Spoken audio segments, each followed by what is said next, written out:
Olá, galerinha do sétimo ano. Vamos para mais uma aula de geografia. Então, vejam só, na aula anterior, eu coloquei um desafio para vocês, né? Lancei um desafio para vocês, e aí não tive condições de postar aqui, né, o resultado do desafio, do sorteio da turma. Na próxima aula, eu estarei postando o resultado do sorteio. Vamos lá. Então, ok? Então, vamos lá com todo foco, com toda a força, com toda a determinação, que com esses vocês vão alcançar todos os seus objetivos. Ok? Então, vamos lá. Nós vamos dar continuidade. Nós estamos falando da região norte, certo? Então, nós vamos dar continuidade. Eita, aqui. Calma aí, viu? Deixa eu colocar aqui os slides. Então, vamos dar continuidade aí falando sobre a região norte, certo?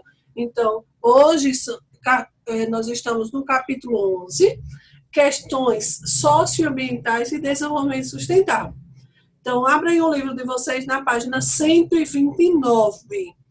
Então, falando ainda sobre essa questão da floresta, né, da Amazônia. Então, vamos observar aqui no conteúdo toda essa questão da exploração.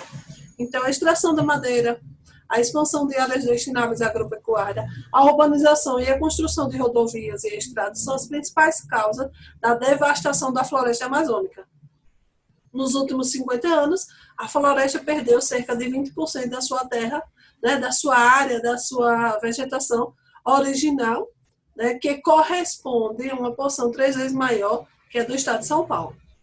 Então, a floresta amazônica destaca pelo número de espécies de seres vivos que abriga. No entanto, em imensa reserva de biodiversidade se encontra ameaçada pela exploração predatória, que além de reduzir a vegetação e destruir o habitat de diversas espécies de animais, acarreta uma série de problemas sociais que atingem as populações quilombolas, indígenas, que sobrevivem dos recursos da floresta. Então, vocês estão acompanhando, vocês estão observando, né, passa no jornal, nas redes sociais, vocês conseguem acompanhar toda essa questão desse desmatamento, desse uso, eu digo uso e abuso, né, sem pensar no amanhã, né, toda essa exploração da nossa floresta, né, do chamado pulmão do mundo, que é a floresta amazônica, que é muito importante para todo o planeta. E nós observamos o quê? Que a cada dia que passa, o homem ele está devastando, destruindo, sem pensar nas consequências. Né? E observem que muita coisa nós já estamos sofrendo. Né, o aumento da temperatura e todo esse aquecimento global, o derretimento das geleiras, que tudo acarreta, né, a essas questões ambientais. Certo? Vamos lá.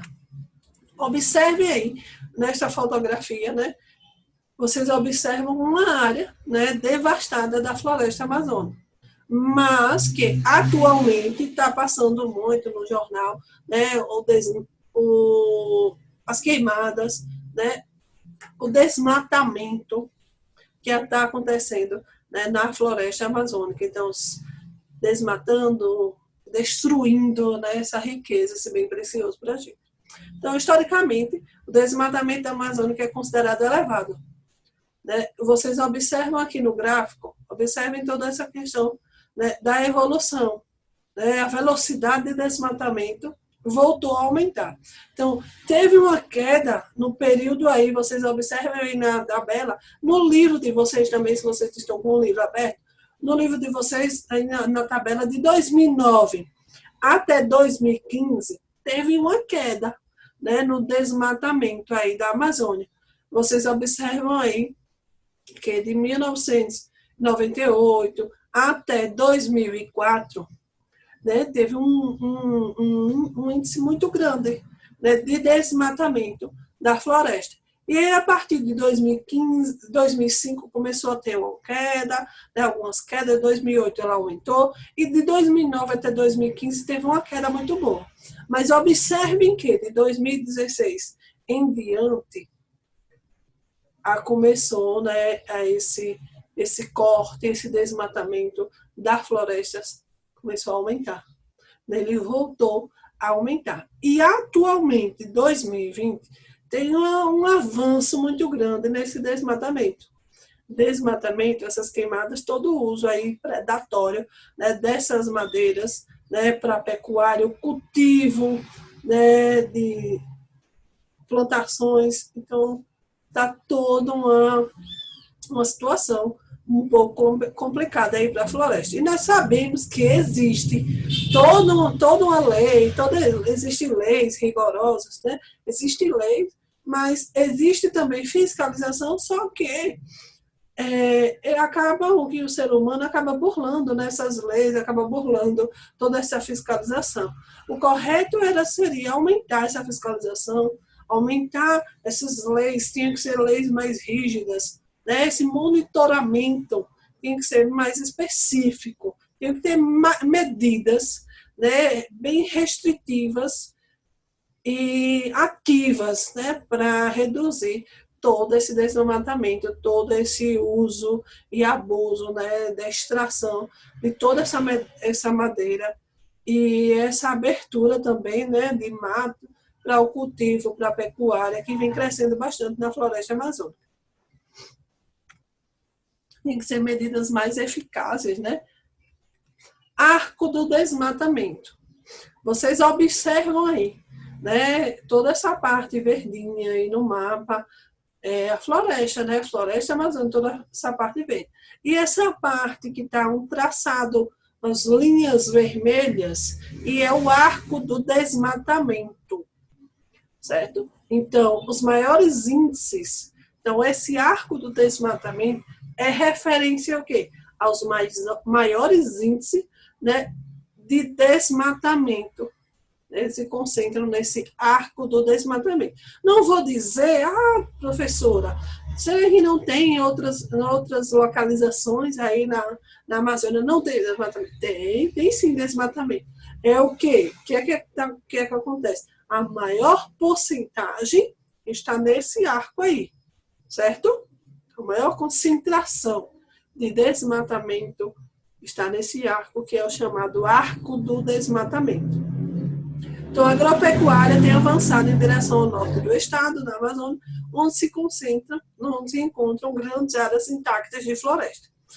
E aí vocês observam que o arco do desmatamento vai avançando, né, para a parte norte. Então, se eles desmataram aí nessa região, não tem uma boa porcentagem mais de mato, eles vão avançando para a parte norte, né? A parte aí mais em cima, eles vão avançando para desmatar. E aí onde é que nós sofremos, né, as consequências, onde toda a população sofre consequências, né, avanço aí das temperaturas, como eu já falei, nível do mar, derretimento das geleiras, que ocasiona, na verdade, o aquecimento global, né, que a floresta ela está como protetor, né, protegendo todos nós, como é chamado o pulmão do mundo, né? Extração da madeira. Né? Para explorar a madeira da floresta, as madeireiras precisam de licença do Instituto Brasileiro do Meio Ambiente e dos Recursos Naturais Renováveis, que é o IBAMA. Contudo, muitas delas atuam sem licença, ou qualquer outro tipo de permissão legal. Devido ao alto valor das espécies consideradas nobres no mercado brasileiro e internacional, como o mogno e o cedro, usados na produção de móveis, o lucro obtido com a venda de madeira derrubada ilegalmente é grande. Então, vejam só. Para explorar a madeira da floresta, você precisa de autorização, dessa licença, certo? Que é a licença ambiental para você fazer essa exploração, né? Tem toda uma questão de pagamento de imposto e toda uma burocracia. Só que você fazendo ilegalmente, você vai ter um lucro muito, muito, muito maior do que você fazendo essa legal. Então, as pessoas acabam correndo por quê?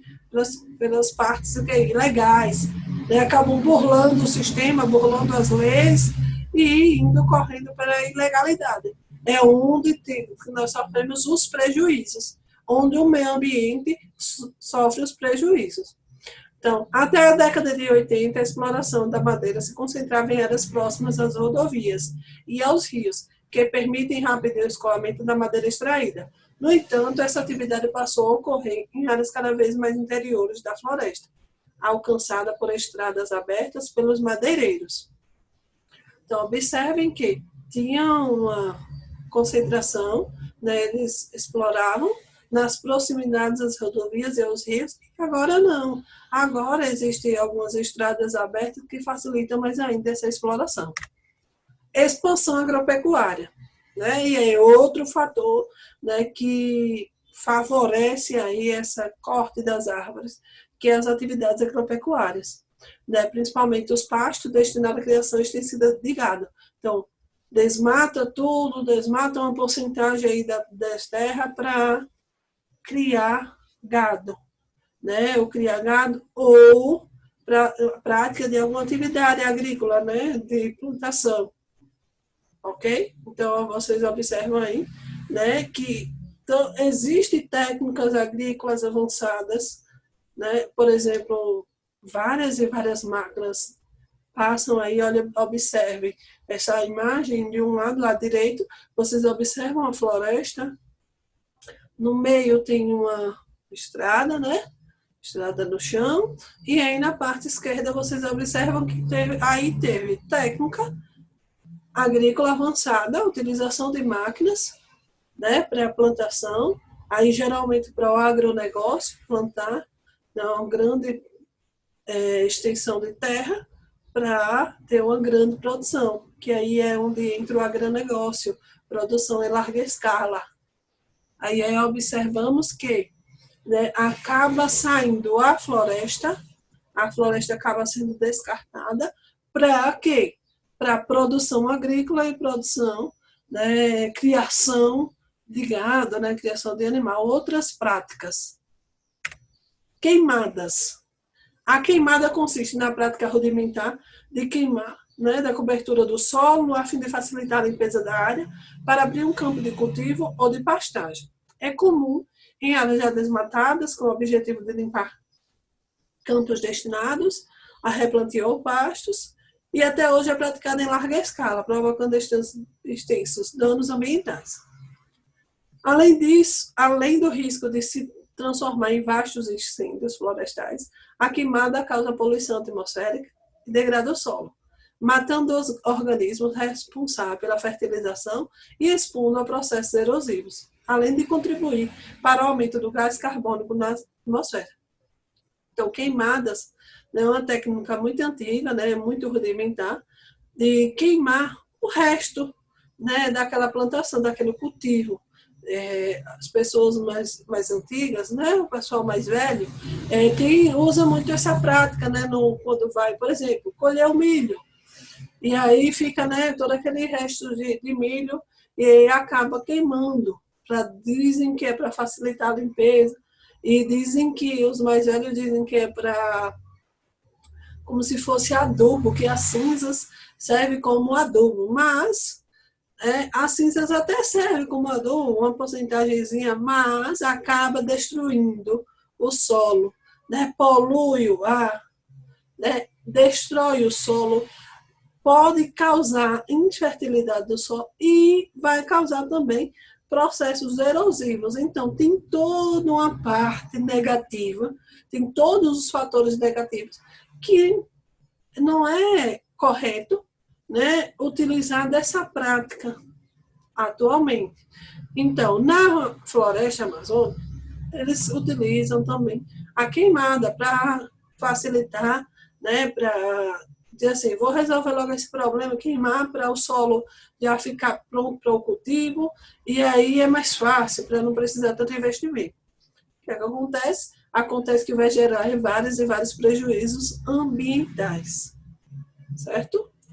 E não sei se vocês viram no jornal, está passando sempre no jornal, nas redes sociais, né, o problema aí do Pantanal, né, as queimadas no Pantanal. Então, uma preocupação muito grande, né, uma preocupação de toda a sociedade, né, do nosso país, principalmente a população no geral, e que devemos, né, estar colocando as nossas opiniões, debatendo esse assunto, que é um assunto muito importante, que é um assunto que vai refletir né, no futuro dos nossos filhos, o futuro da população, porque o Pantanal é riqueza também, né, faz parte aí, né, de todo esse equilíbrio ambiental. Hidrelétricas, com o objetivo de ampliar a produção de energia no país e promover o desenvolvimento da região norte, foi instalada várias e várias hidrelétricas. Então, na região norte, tem vários fatores que também favorecem, né, a instalação dessas hidrelétricas. Então, tem vários rios de Planalto que favorecem a instalação, né, e a construção dessas hidrelétricas. Então, as hidrelétricas, elas servem para quê? Para gerar energia. Só que tem um fator aí, né, negativo, que é o quê? A população indígena, a população residente desses lugares. Por que é negativo? Porque acabam que eles precisam ser removidos, né, realocados, acabando desrespeitando a ligação que eles vivem, né, com o espaço deles, o espaço de vivência, seu modo de vida e suas atividades de sustento ali naquele local, e acaba sendo tendo que tirar toda aquela população ribeirinha, os grupos indígenas, para instalar as hidrelétricas. Então, tem esse lado negativo, principalmente para a população, né, que sobrevive naquela região. O lado positivo é instalação para geração de energia, que a geração de energia, né, vai suprir a necessidade de várias regiões do nosso Brasil. O negativo são as populações ribeirinhas, né, e os grupos indígenas que acabam sendo removidos, né, desses ambientes de sobrevivência. Preservação dos recursos naturais, o chamado desenvolvimento sustentável. Nós já tivemos uma aula sobre desenvolvimento sustentável, tentar o quê? Reduzir os impactos ambientais pela exploração, né, dos recursos naturais. Tentar o quê? Controlar, reduzir, para que não afete tanto a biodiversidade. Nós devemos respeitar, né, também as comunidades tradicionais, que eles acabam reduzindo, né, acabam não poluindo tanto, né, eles não estão com toda essa tecnologia avançada. Um exemplo, vocês, no dia a dia de vocês, né, jovens, gostam de lanches, né, então os lanches vêm todo o quê?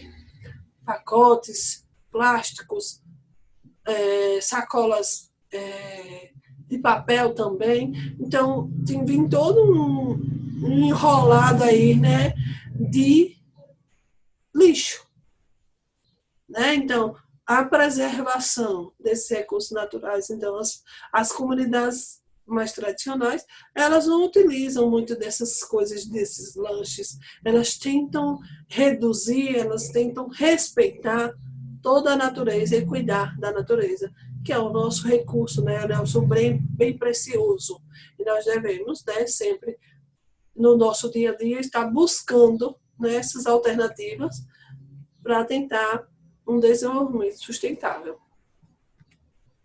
Projetos de êxito, né? Um projeto de êxito que conseguiram, né, lá na Amazônia. Então, atualmente, muitas empresas, institutos e organizações não governamentais estão instalando os projetos de desenvolvimento sustentável, que envolve o reflorestamento e agricultura de espécies nativas, como o açaí. Um exemplo desse tipo de iniciativa é o projeto RECA, Reflorestamento Econômico Concentrado e Adensado, implantado no distrito da Nova Califórnia, em Porto Velho, Rondônia, idealizado por pequenos agricultores. O projeto consiste em reflorestar áreas devastadas por meio do plantio de diversas espécies vegetais nativas, recriando a floresta para exploração sustentável de seus recursos. Mais de 40 espécies frutíferas estão sendo exploradas economicamente nessas áreas reflorestadas. A qualidade é prioridade para os agricultores que vivem na comercialização das frutas. Então, aqui vocês observam projetos, né, tentando, né, pensando no meio ambiente, em reflorestar, implantar novas mudas, novas áreas que são devastadas, áreas que já foram desmatadas, para tentar o desenvolvimento sustentável. Grupos indígenas na região norte. Então, aqui é rapidinho. Entre as regiões brasileiras, a região norte é a que mais possui, né, a maior população indígena. Na Amazônia Legal estão localizadas 98,5% das terras indígenas do país, distribuídas em 422 reservas, juntos ocupam 111.401.207 hectares, área que corresponde a aproximadamente 22% do total da Amazônia Legal. Muitas terras ainda não foram demarcadas devido ao interesse econômico de fazendeiros. Então, como vocês sabem, né, existe toda uma problematização dos povos indígenas que vivem na Amazônia, né, que tem todas essas questões do território deles. E os indígenas, eles dependem muito dos rios para sobreviver. Então, um dos objetivos do desenvolvimento sustentável é garantir para a população que tenha seus direitos respeitados, o que nem sempre ocorre. A relação entre indígenas e não indígenas tem sido conflituosa, pois ainda são constantes as invasões, até mesmo das terras indígenas demarcadas. Que na Amazônia tem terras indígenas que não são demarcadas e tem terras indígenas que são demarcadas, certo? Então, até mesmo as demarcadas acontecem as invasões, né, do desrespeito a toda aquela população que muitas das vezes não fala a nossa língua, fala outra língua que a gente não consegue entender, e tem existem muitos conflitos com os povos indígenas, e os povos indígenas, né, eles são muito vulneráveis. A saúde indígena acaba sendo um desafio para as políticas, né, indigenistas brasileiras, vulneráveis a enfermidades, levadas para as aldeias por pessoas não indígenas. Essa população apresenta alta taxa de mortalidade infantil. Por quê? Porque o branco acaba indo, né, nos territórios, nessas áreas que são demarcadas, nas áreas não demarcadas, acabam levando várias doenças para os indígenas, e a saúde do indígena, eles não têm, como nós temos nas cidades, postos de saúde, hospitais, eles não têm toda essa infraestrutura preparada, né, para esse atendimento. Então, eles sofrem e acabam tendo uma grande mortalidade infantil. E, como vocês sabem, nós devemos respeitar os indígenas, sim, que eles estão ali cuidando do meio ambiente, né? Eles usam o meio ambiente, mas sempre com todos os cuidados possíveis. Então, vamos lá, nossa aula está terminando, certo? Aqui vocês observam o Brasil, as terras indígenas, essas partes, né, de laranja são as partes que são regularizadas, as partes lilás são as partes que são delimitadas, as verdes, que são bem pouquinhas, são as homologadas, e a outra parte todinha, né, assim, por a pele, declarada ou em estudo. Certo? Então, ainda estou estudando para ver, né, se existe ainda alguma quantidade de terras indígenas. As reservas extrativistas. Então, para preservar o recurso da Amazônia, foram criadas reservas extrativistas, área pertencentes à União, nas quais é permitida a exploração comercial por um número restrito de famílias. Então, na aula anterior, nós falamos sobre essas reservas, sobre o extrativismo, certo? Então, essas reservas extrativismo, né, tem toda a questão que são legais, né, que são autorizadas. Então, eles utilizam no norte, né, eles utilizados por castanheiros e seringueiros para o sustento próprio de suas famílias. Nessas reservas são proibidas a transferência de posse e a prática do extrativismo predatório. Então, tem que ser um extrativismo controlado, né, para sobrevivência, para o sustento da sua própria família. Ok? Então, aqui nós temos uma imagem, né, de uma família seringalista, né, de seringueiros, que usam, né, dos recursos naturais, da extração, um exemplo, a extração do látex, para a sua sobrevivência. Então, vamos terminando, nossa aula vai ficando por aqui. Fiquem em casa, fiquem com Deus, se cuidem, estudem e respondam a atividade na descrição do vídeo. Forte abraço, fiquem em casa.